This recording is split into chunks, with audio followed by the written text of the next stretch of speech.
The story happens in 1905 in Cork, Ireland. Percy Fawcett, a British soldier, joins a deer hunting contest with other soldiers. He wins the contest, and this makes people notice him. Later that night, Percy and his wife go to a party that celebrates the hunting event. Many soldiers of similar rank are there. Even though Percy is skilled, he is the only one without any military awards. Some people at the party feel sorry for him. They quietly talk about how Percy is a good soldier, but his family has a bad reputation. His father is known for drinking and gambling, which has made others look down on them. I find it interesting how much social reputation weighed heavier than actual competence during these times. Perhaps Percy's entire journey is also an attempt to outrun his family's shadow. He's been rather unfortunate in his choice of ancestors. In March 1906, Percy gets ready to go to London. He has been called to the Royal Geographical Society. When he arrives, he meets Sir George Goldie, an important leader in the society. Percy has heard that Sir George has sent people on important missions around the world. Sir George tells Percy that only a small part of Bolivia has been mapped. The Amazon area is still mostly unknown. The land is full of rubber trees that bring in a lot of money. But now, Bolivia and Brazil are fighting over where the borders are, and both countries want Britain to help before it turns into war. Sir George offers Percy the job of mapping these unknown areas. Percy first asks for a more famous mission, hoping to build his name faster. I can't help but see Percy's ambition shining through here. There's a hunger for legacy that seems to drive him beyond logic at times. But Sir George says this is not a normal mapping job. The area is dangerous, with harsh weather, deadly sicknesses, and tribes that might not be friendly. If Percy succeeds, it will bring him a lot of respect. When Percy goes back home, he tells his wife about the offer. She supports him because she knows Percy is doing this to improve their future. He'll not know you when you return, but you must go, I know that. In April 1906, Percy started his journey to the Amazon. On the ship, he meets Henry Costin, who is supposed to help him. Percy feels annoyed because they have been traveling together for a week but haven't talked properly. Costin says he was watching Percy to see if he was really ready for the tough job ahead. Percy tells him that this mission is very important for his name and future. This admission struck me as both honest and tragic. Percy is not hiding the fact that this is as much personal as it is professional. My reputation as a man rests entirely on our success. Later, they receive new orders to map the Ver River, which is part of the area Bolivia and Brazil are fighting over. This river goes through thick forests, and they will start their job from a place called Fenda Jacobina, near a rubber plantation. By July 1906, Percy and his team reached eastern Bolivia, a place that has never been mapped before. They visit the Fenda Jacobina Opera House, where they meet a young soldier named Manley. Manley gives them a message from the Border Commission telling them to stop the mission because of the war dangers, but Percy refuses to stop. He asks Manley to send a message back, saying they will continue. Percy also tells Manley to find local guides. This moment foreshadows a key theme in the story: Percy's dependency on those he underestimates, especially the natives and their knowledge. Manley says the only way to get a guide is to buy an Indian slave from a man called Baron, who owns the plantation. Baron's men warn them that nobody has ever come back alive from the forest. Ain't nobody comes back from up there. The next day, they start a trip with big rafts and horses. On the way, they see a German boat, but before they can talk, they are attacked by native warriors. One of Percy's men is hit by an arrow and falls into the river. Percy and others jump into the river to escape, but the river is full of piranhas. Get out of the water! Percy and Costin get back onto the raft, but one man is killed by the fish after getting stuck in a net. Even after this, they keep going. They stop at a safe place to rest. Manley gets very sick, coughing up blood, while Costin's hand is badly infected. Percy asks the guide how far they still have to go. The guide says it will take more weeks. The guide also tells them stories of the place, saying it is dangerous but has gold and rubber. He talks about an old city deep in the jungle, older than England, but only known in native stories. Percy does not believe him. I wonder if Percy's skepticism here is a shield against hope. Perhaps he fears that believing in myths will make him appear foolish, like the explorers before him. Siempre es peligroso. Ciudades bonitas That night, Percy asks Costin to read a letter from his wife because he is too afraid to read it himself. The letter says his wife and children moved to Devon and that she gave birth to a baby boy named Brian. Percy feels guilty for leaving them and burns the letter. They continue their trip, but their food runs out and one man starts losing his mind from hunger. They are not sure they will survive. Mr. Costin. After many hard weeks, they finally reach the upper part of the river, a place no white explorer has been to before. Their guide runs away, but they expect this since his job was only to bring them there. They go deeper into the jungle and hunt a wild boar, which becomes their only food for the trip back. During the trip, Percy finds broken pottery. He starts thinking the guide's stories might be true. It becomes clear that even though the area is unknown to them, people have lived there long before. Percy starts believing an ancient city might really exist. I feel this marks the true turning point. Percy moves from explorer to believer, and from here his journey becomes more personal and spiritual. After finishing their job of mapping the river, they return home. Percy is welcomed as a hero and called the bravest explorer of his time. Major Fawcett, you are England's bravest explorer.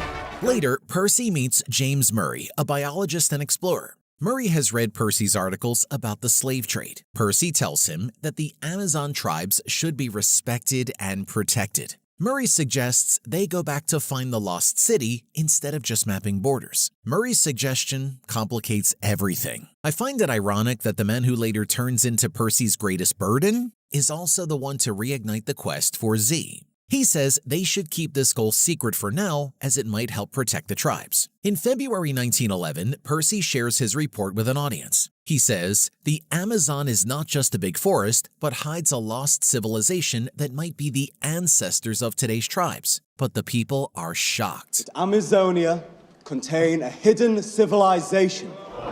Many think Percy is chasing old myths that led many explorers to die. But Percy insists that if they find the lost city, it will change human history. To support his claim, Percy shows the pottery pieces and talks about an old document his wife found at Trinity College. It was written by a Portuguese soldier in 1753 and talks about a lost city, which Percy now calls the Lost City of Z. Many people laugh at Percy's ideas. Murray challenges him to go back and prove it, and Percy agrees. I say we go, and as I accept that challenge. Percy's decision upsets his wife. She wants to go with him, saying she has learned navigation and the area's history. But Percy tells her the journey is too dangerous and reminds her they have children. It's not a place at all for a woman. In May 1912, Percy, Costin, Manley, Murray, and others start a new trip. Murray soon gets tired and complains his bag is too heavy, throwing away things he thinks are not needed. Later, they are attacked by native tribes who live deep in the forest. It is Percy's first time facing such an attack. He tells his men not to fight back. To calm the attackers, Percy sings Soldiers of the Queen and Manley plays music. We're soldiers of the Queen. Slowly, the tribe calms down and Percy carefully approaches them. Once the tribe sees they mean no harm, Percy invites his team to join. The tribe's leader welcomes them and lets them stay as guests. But when Murray finds out this tribe is known for cannibalism, he refuses to stay and leaves the group. Percy and the others stay and learn from the tribe. Percy talks to the chief about the lost city. The chief says he only knows stories but cannot say if it's true. He tells them to continue upriver where they might meet others who know more. The tribe shows them how they fish and farm without harming the land. Percy feels ashamed. He realizes that even though modern people see these tribes as primitive, they live in balance with nature and have skills outsiders do not understand. These so-called savages have cultivated the jungle. The journey progresses, and the group comes across Murray, who is weak and lying in the forest. He has consumed all of their remaining food supplies. Percy is infuriated with him, saying that even his own children would be more reliable. Percy's frustration felt painfully relatable to me. He's a man watching his carefully built mission unravel, and it's hard not to sympathize. The situation worsens when they travel by raft. The river's current becomes fierce, and Percy orders Murray to stay still to keep the raft steady. However, Murray moves carelessly, causing one of the food baskets to fall into the river. Their troubles continue when the raft crashes into a rock. Manley falls into the water and Percy tells him to swim to the shore. Shortly after, Murray also falls into the river, but instead of swimming to safety, he clings to the side of the raft, tilting it dangerously. I said let go, you pig! Manley manages to help Murray to the riverbank, and they all pause to recover. Due to these accidents, they have lost 2 food baskets, and Percy is extremely angry with Murray for being so unhelpful. Murray's condition worsens, and he continues to blame Percy for all that has happened. Because of Murray's situation, the group's progress slows, and after discussing the matter carefully, they decide it is best to send him back. Percy arranges for him to go to a nearby miners' camp south of the river. He provides Murray with food, their last remaining horse, and arranges for a local man to guide him. Percy explains that he cannot risk Murray's poor health endangering the safety of the group. Instead of showing gratitude, Murray accuses Percy of not caring about him. You don't give a whit about me, or about any of the party. Once Murray leaves, the group discovers that their remaining food supplies have been sabotaged by Murray before his departure. With no food left, they are forced to abandon their journey and head home.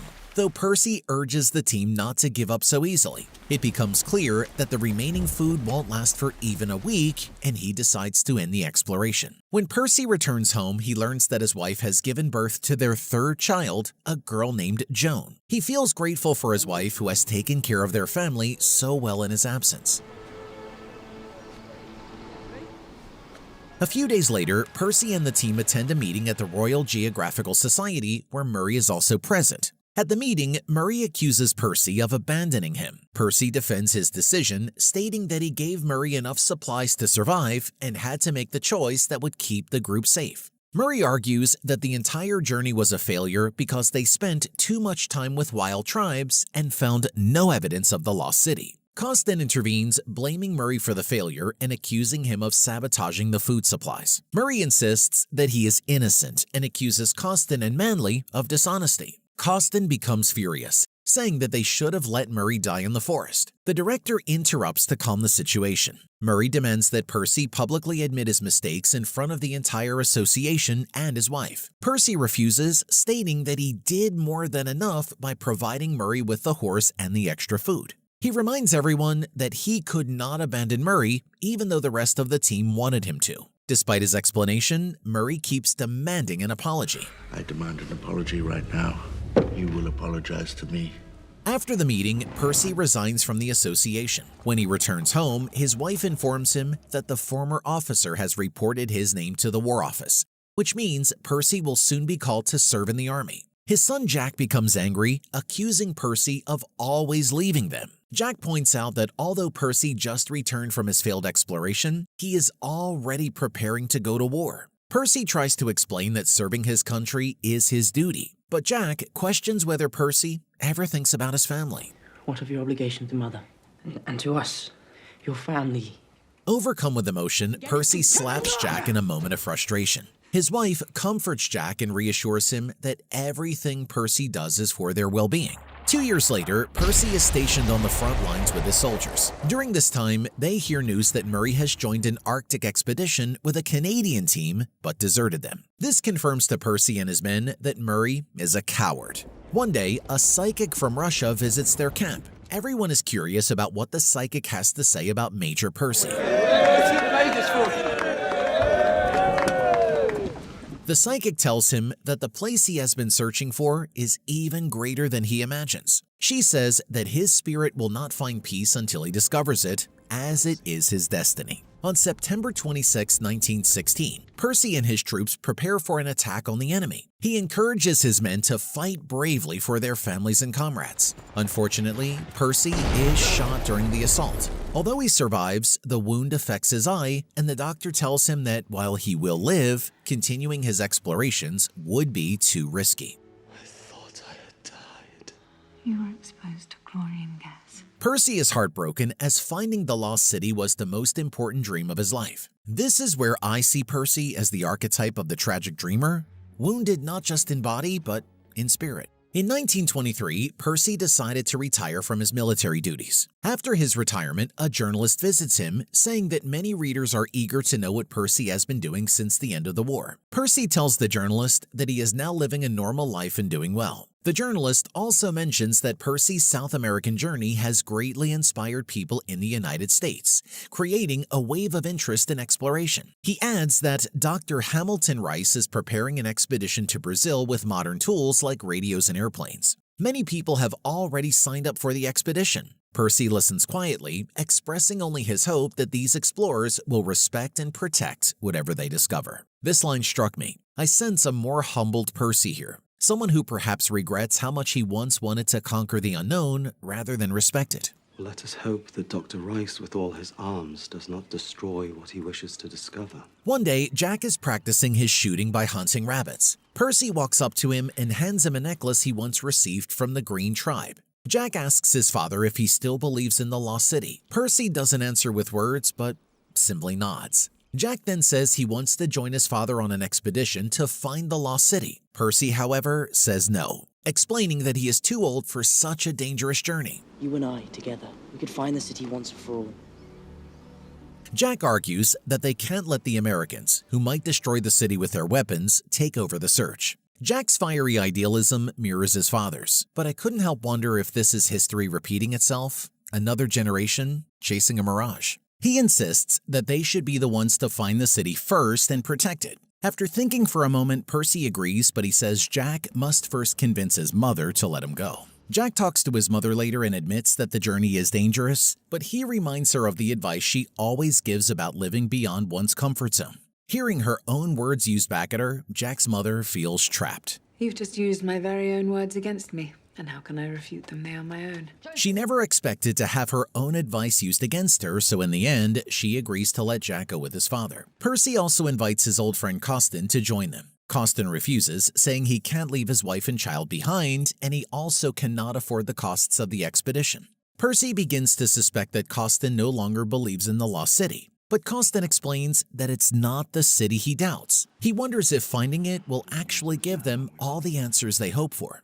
On December 3, 1924, Percy announces to the press that he would return to the jungle to search for the lost city of Z, this time with his eldest son Jack. The Royal Geographical Society agrees to help fund the expedition. The head of the society even apologizes for not trusting Percy in the past, especially during the conflict with Murray. At the event, Percy shows the media a compass he has kept for 20 years, saying it will be a symbol of his journey. When we reach Zed, I shall send it to you as a sign. Finally, the day to leave arrives. By April 1925, Percy and Jack arrived in the Amazon rainforest. Percy points out the site of an old plantation, and they continue walking until they reach a village belonging to a local tribe. The tribe members tell Percy about a hidden cave that no outsiders know about. They also mention a large rock covered in images of people and horses, which they believe could be the entrance to the lost city. Percy and Jack are warmly welcomed by the tribe's chief, and Percy feels that all people are connected by a common ancestry. After resting in the village, Percy and Jack continue their journey. Deep in the forest, they come across a group of hostile tribes and are forced to run. They eventually find another tribe that rescues them and takes them to their settlement. The locals perform rituals for them. During this time, Jack feels certain that they will die there, but Percy reassures him, saying that the world is full of mysteries, and even if they don't find all the answers, the journey itself has given their lives deeper meaning. From then on, they decide to follow whatever the tribe asks of them. Life is a mystery, my boy. We know so little of this world. Years go by and Percy and Jack never return. Percy's wife goes to the head of the Royal Geographical Society, telling him that a Brazilian man had claimed to have seen Percy and Jack living among the local tribes. The director suggests that she accept the possibility that they may never come back. More than 100 people are sent to search for them, but none succeed. The Brazilian man also gives her an object Percy had shown before the expedition, the compass. This makes her wonder if Percy and Jack truly found the lost city and chose to stay there. At the end of the story, it's revealed that for nearly a century, people mocked Percy's belief in the lost city. I feel a bittersweet triumph here. It reminds me how pioneers are often scorned in their lifetime, only to be vindicated by future generations. However, in the early 20th century, archaeologists discovered an incredible network of ancient roads, bridges, and farming areas hidden in the Amazon forest. Among these findings is the location Percy had identified as the possible site of the lost city of Z.